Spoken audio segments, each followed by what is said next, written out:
Shalom, selamat pagi Bapak, Ibu, Saudara, serta rekan-rekan yang saya kasihi di dalam Tuhan Yesus Kristus. Kembali pada pagi hari ini kita layak bersyukur kepada Tuhan karena kita masih diberi kekuatan kesehatan yang baik hingga memungkinkan kita pada pagi hari ini untuk boleh berjumpa kembali di dalam program Motivasi Pagi. Firman Tuhan pada pagi hari ini terambil di dalam Mazmur pasal 67 ayat yang kedua yang berbunyi demikian. Kiranya Allah mengasihi kita dan memberkati kita. Kiranya Ia menyinari kita dengan wajah-Nya. Amin. Pada umumnya semua orang menghendaki hidupnya diberkati oleh Tuhan. Hal ini biasa dilihat dan didengar dari doa-doa yang dinaikkan kepada Tuhan setiap orang percaya. Doa seperti ini: Tuhan berkatilah rumah tanggaku, Tuhan berkatilah keluargaku, Tuhan berkatilah pekerjaanku, berkatilah usahaku, berkatilah pelayananku, dan seterusnya.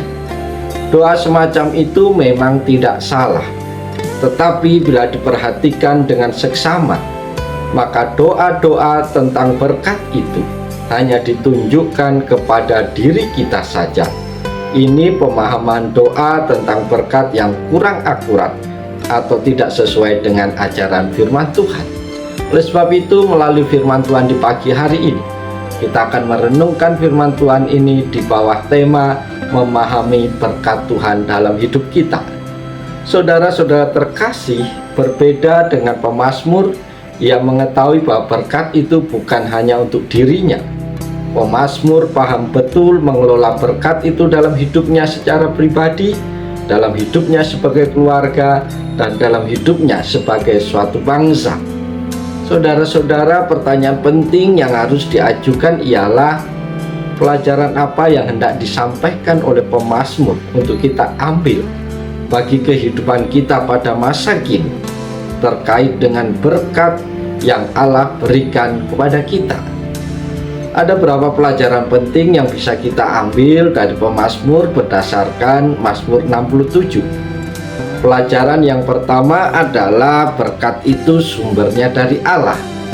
Bapak Ibu Saudara terkasih, dalam Mazmur 67 kita menemukan ada 3 kali diulang oleh pemazmur tentang Allah memberkati kita. Dalam Alkitab, ketika sebuah kata diulang-ulang, maka hal itu menunjukkan bahwa ada yang sangat penting untuk diperhatikan.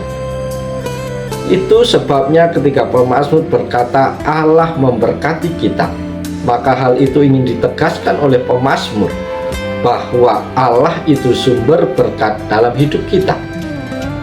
Sumber berkat itu tidak ada pada yang lain.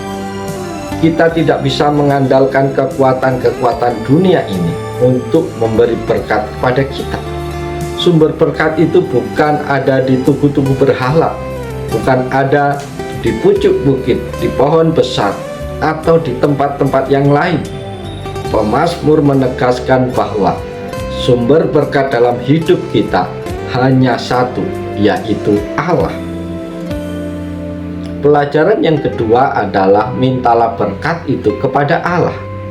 Bapak, Ibu, Saudara terkasih, setelah kita mengerti dan memahami bahwa Allah itu sumber berkat bagi hidup kita, maka sudah seharusnya kita meminta berkat hanya dari Allah saja. Pemazmur menegaskan kiranya Allah mengasihi kita dan memberkati kita. Kiranya Ia menyinari kita dengan wajah-Nya. Bagian firman Tuhan itu jelas bahwa pemazmur meminta berkat kepada Allah bagi hidupnya, karena dia tahu bahwa Allah itu sumber berkat.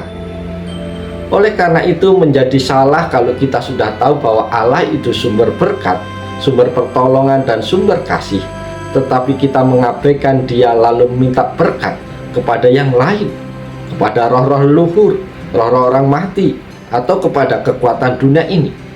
Perbuatan tersebut dalam pandangan Allah merupakan dosa. Saudaraku, Tuhan Yesus merintahkan kepada kita untuk berdoa minta berkat kepada Allah Bapa di surga. maka apa yang kita minta pasti akan dikabulkan dan dipenuhi oleh Allah. Pelajaran yang ketiga adalah kita pasti diberkati Allah. Bapak Ibu Saudara terkasih, pemazmur tegaskan tanah telah memberi hasilnya. Allah kita memberkati kita.